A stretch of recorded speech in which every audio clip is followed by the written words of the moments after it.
Welcome to How to Cook That. I'm Ann Reardon, and this week we're making a BELLE cake from Beauty and the Beast.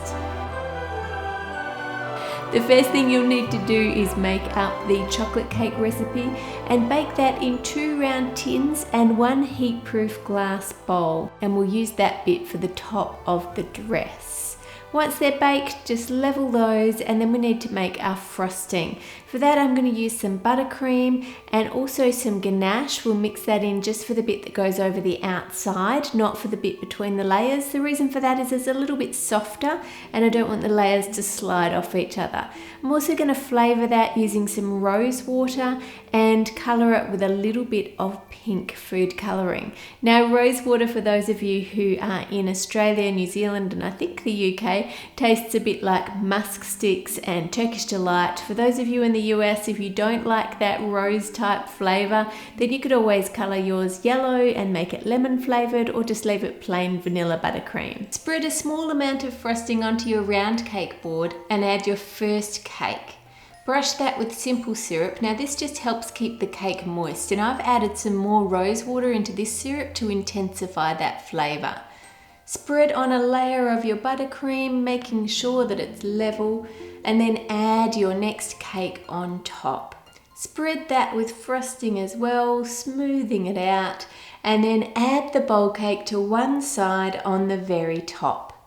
Now take your BELLE doll and wrap her hair in plastic wrap so that it doesn't get frosting in it, and then wash and dry the body of the doll as well. Using a long knife, cut straight down into the cake. Now you want to put it slightly over to one side and make it a skinny rectangle. Don't make it too big because it needs to firmly hold the doll. Use a fork to take the cake out of the hole and then push the doll down all the way into the cake. Now what we want to do is shape the cake so that it doesn't just sit straight down. We want it to have a little bit of movement to the dress. So we're going to make it so that she's holding it up on one side and we can see the layers of the dress underneath. Start by carving the curve of the bowl off and just angling it up towards the waist so that it's not quite so rounded and it doesn't look like a bowl. Then follow that down the front and down on the right hand side to make it smooth down and out towards the base.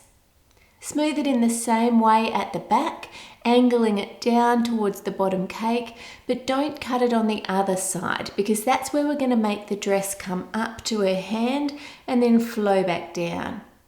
Use your knife to cut out an indent right down the middle of the dress. It doesn't need to be very deep, just a little bit, and continue adding more of those, making sure they're evenly spaced. There should be 6 indents altogether.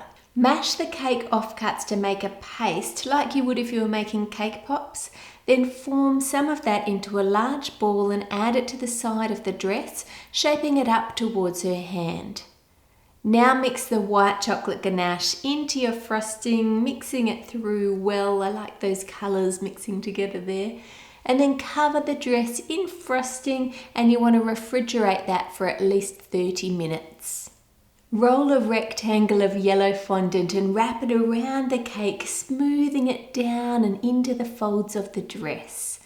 Trim off the excess at the bottom and then use a piece of fondant to smooth down the dress. Squeeze it in at the waist and use a knife to trim it off, and then flatten it down so that it makes a smooth line in towards her waist rather than having a bump there. Now use your fingers to pull and shape the fondant up towards her hand so that it looks like she's holding the dress up. Now the amount that she's pulling the fabric up by, we need to trim that off the bottom of the skirt so it reveals the underneath.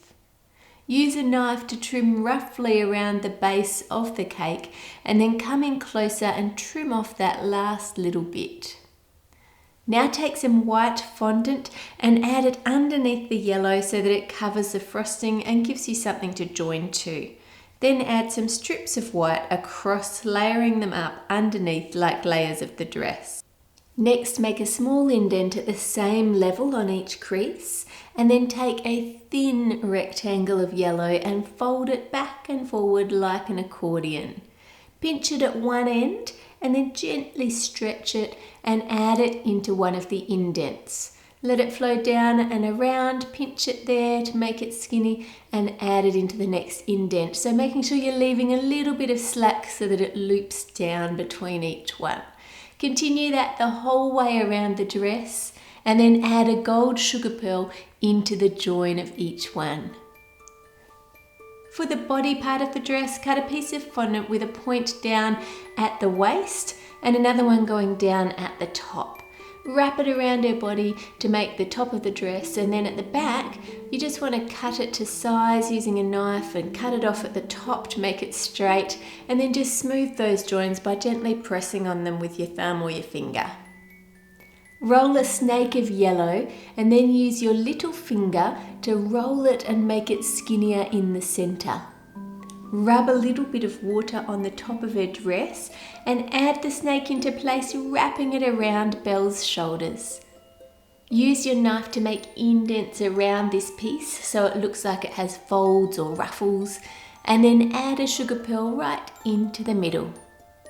To cover the cake board, I'm using a deep blue to go with the Beauty and the Beast colours and to bring out the yellow of her dress.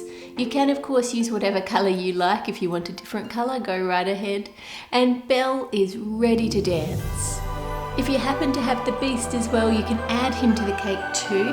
And for those of you who are asking, yes, I am filming this in my new kitchen. It's still not quite ready though. Let me know if you want me to do a kitchen tour when it is ready. Thanks to Squarespace for sponsoring this video. Without sponsors, this channel would not exist. Squarespace makes it easy for you to create your very own website. They have templates that you can use, and then once you've done that, you can customize it and make it just how you want it to be. But you don't need to know any coding. All you need to do is drag and drop. It's really simple. You'll be able to do it, no problem. I'll put a link below to squarespace.com where you can start your free trial, and if you use the offer code Reardon, then you'll get 10% off your first purchase. Subscribe to How to Cook That for more crazy sweet creations. Click here for the recipe, here for more princess cakes, and here for the latest video. Make it a great week by doing something kind for someone else, and I'll see you Friday.